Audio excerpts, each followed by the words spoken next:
Praise lord. నీ వెరుగని జనులు నిన్ను నిన్ను పిలిచెదరు. యెహోవా నిన్ను గణపరచగా చూచి నీ నీ దేవుడైన యెహోవాను బట్టి ఇశ్రాయేలు పరిశుద్ధ దేవునికి చూడండి ఇశ్రాయేలు పరిశుద్ధ దేవుని యొద్దకు పరిగెత్తుకుని వస్తారట. చూడండి యెషయా 55:5లో ఉంది మాట.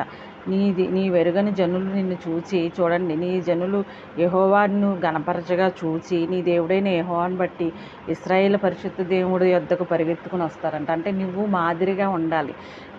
నువ్వు నీ వెరుగని జనులు నీ యొద్దకు వచ్చి నీ దేవుణ్ణి మేము కూడా నమ్ముకుంటాం, నీ దేవుణ్ణి నమ్ముకోవాలంటే చూడండి ఆనాడు పౌలు శీలను బండ వేసినప్పుడు వారు జైల్లో ప్రార్థిస్తున్నప్పుడు బండలు తెగిపోతాయి. అప్పుడు జైలు యజమానుడు అడిగాడు, మీ దేవుణ్ణి నేను నమ్ముకోవాలంటే రక్షణ పొందాలంటే ఏం చేయాలని అడిగాడు కదా. అలాగే మరి నిన్ను చూచి నీ వెరుగని జనులు అందరూ నీ వద్దకు వచ్చి నువ్వు దేవుణ్ణి కనపరచగా చూచి నీ దేవుడిని ఇశ్రాయేలు పరిశుద్ధ దేవుణ్ణి వద్దకు పరిగెత్తుకొని పరుగులు తీరి వస్తారట. మరి అలాగ మనం